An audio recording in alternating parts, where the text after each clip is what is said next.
Assalamu alaikum. Thank you so much for having me and for introducing me. I'm going to share a few poems. I'll get straight into it. All about women or inspired by women. And I'm going to start with one that was I wrote last year about Rabia al-Adawiyya. And it was from one small story in her life when she was asked what the thing was that she wanted, and she said that she wanted dates, but because that was what she was sort of craving, she refused to have any. And she said, if I wish and my Lord does not wish, this would be infidelity. You must only want what he wishes, to be a true servant of God. If God himself gives, that is a different matter. So I was just sort of blown away by her self-control. Definitely with me and my relationship with food, it's always a struggle with cravings. So yeah, this poem is inspired by that. This one now. Not ajwa or amba or safawi, not khudri, kholas or majul. 12 years she wanted to eat a fresh date so she wouldn't have any at all. Sayyida Rabia al-Adawiyya, from birth a queen amongst women, crowned in her slavehood by a lantern floating over her head in prayer, the color of yellow date flesh, gorgeous bright, fearful awesome, that shined with such authority her owner rushed to let her free from his dim house and into the desert. God taught her discipline. Her conviction was a date seed, firm stone in a world sticky with self-adoration, ribbed pit like stern lips holding under the foot of ostentation, never flattened, never crushed. The seed would rather be stamped deep in the dark of the ground, never bothered, never found, turning the divine love that left her, hungry, thirsty, constricted, and alone, into date palms abundant, stretching out of the earth and out of herself entirely, until her human needs fell off her like ripe fruit off a labored tree. The world was a festering of wants, of feasting and flaunting and taunting and men asking futile questions, of egos with greedy suggestions that never aligned with what Allah had lain out on the plate, which wasn't a soft, easy life or a sweet, jeweled date, but to rely on no one and nothing, knowing something in everything would fail her, that desire was the true cell and jailer, that the true love of her endless spirit was greater than the world and everything in it. Sweeter than khudri, kholas, majul, ajwa, and amba, and safawi, fasting from all but worship of Allah, the enricher, al-mughni. Let her drop this crisp fruit of a globe from her hand and set her saintly free. So that was my first poem. The next one I'm gonna read is quite new. I actually wrote it just before lockdown happened, and I was doing a project called We Tick Other, and it was just a gathering of different artists in London writing about identity. And I was paired up with a composer, a girl called Sami from Singapore, and she kept sending me all these train sounds.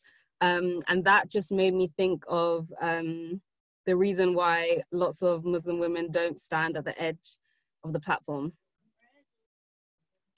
It gets noisy, trying to fit into this society, into that side of me, distortion and delusion of only one side of me. It gets noisy, scraping back headlines from fact. Did you notice? I don't stand too close. It gets noisy, rolling through a black hole of opinions. You must need saving. Let my nakedness liberate you. Let me translate your pain into English. She thinks we're crying in Oprestani when we're kissing teeth in hijabi, laughing in niqabi. It gets noisy.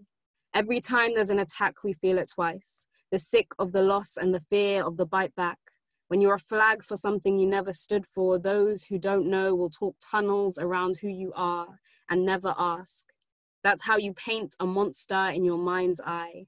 Take all the louds of your hate, let it clump like a sty until your hands are pus that touch a woman you don't know. The real veils are mental. The real veils are mental. The real veils, did you notice? I never stand too close, did you notice? It gets noisy, scraping back headlines from fact, did you notice? I never stand too close to the tracks. There's a reason I don't dance with death on the yellow line. I never stand there. I never stand there.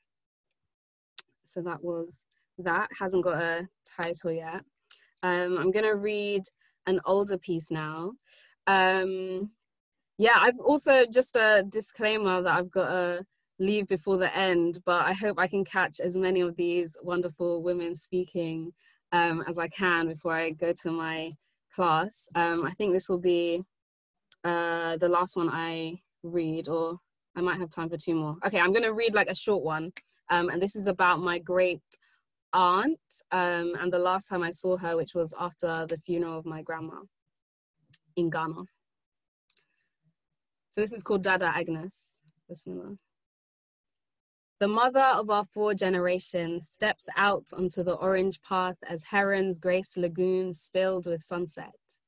She carries decades of wisdom in her patterned drapery. Looking in her eyes is looking into me. Don't cry, she says. Just pray. Every day could be our last day, and we live breathing in the echo of the words we say. She takes my hand, though she must not remember me, a child of Elsie's Elsie. But I love her through the ropes of legacy. I love her like the song of destiny has called me here, to her line. Mourn quick, then smile, because the slot for life is fine. Time pockets our chances with every beat of a heart. We might drop out of this world before we learn who we are. But our mother shines. Our mother knows that we are vast and holy homes, and there are diamonds in the floorboards of our souls. So that was Dada Agnes. I wrote that after the funeral of my grandma, like I said, and in Ghana, funerals are more of a celebration than a time of mourning. I think it's a bit of both. And at that time, it was really a celebration of the women in my family. And we all sort of gathered in that village and we walked through the streets to greet all of the elders of our line. And that was a really special moment for me, just having that connection with them. And even though I've lost my languages of my 2 countries that I'm from originally, Ghana and Nigeria, but it was just beautiful to have that time of spiritually enriching each other and spending that time together with our elders, and even through translation, gaining knowledge and wisdom from all of them. Okay, so this next poem I'm gonna share is called Philosopher.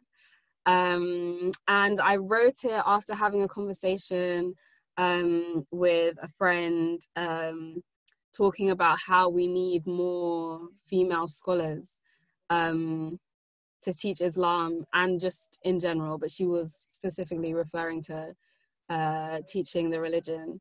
So yeah, it's beautiful to have events like this, that we have like wonderful speakers to give us knowledge. And the class that I'm going to later as well is like a Sira class led by Roberta, so it's like female scholarship as well. But it's definitely something that we're lacking, especially in this country, I feel, when we're sort of distant from our original kind of traditions of Islam, but we're all sort of floating in this Western sphere, trying to connect. So this is the poem Philosopher that came out of that conversation. So, we sit in a sandwich shop on the main road under white flush light, ripping layers of paper like supermarket scrolls off our 6-inch bread rolls at the start of the night. She says I'm sick of being told secondhand, being the last to know. How many inky fingers will grope the map before I'm shown which way to go? Sometimes the North Star is a needle in a haystack of translations. Sometimes all I see is concrete when it takes a lot of patience to filter out the useful from the useless, the truthful from the senseless when you just want to keep moving. Today, every Google scholar thinks he knows the way on a road he's never walked.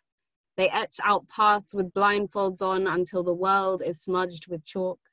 And the women who have lived the road don't think they've read enough to talk. She says, we need more women, rising from the brick ceilings of their housing estates, who ride the underground straight through the map, sick of walking, theorists and philosophers, thinkers who live in the world with hearts and wombs, who open doors out of alleyways for girls to have rooms and rooms of their own, so they can think for a second alone. Let high-res minds shine brighter than laptop screens and moonlight when the sun is down. Girls who can drown the noise with brightness, who care about the truth, about those aging in the shadows, about the torchless youth. Philosopher whose learning leaves her in speech like spotlight trails. She's not afraid of tarmac. She's had dirt beneath her nails, but her words compel you to follow, leading electric with equity to the dawn of our dreams tomorrow. And that's it from me. Jazakallah khairan to everyone for having me, and looking forward to hearing the rest of the speakers, inshallah.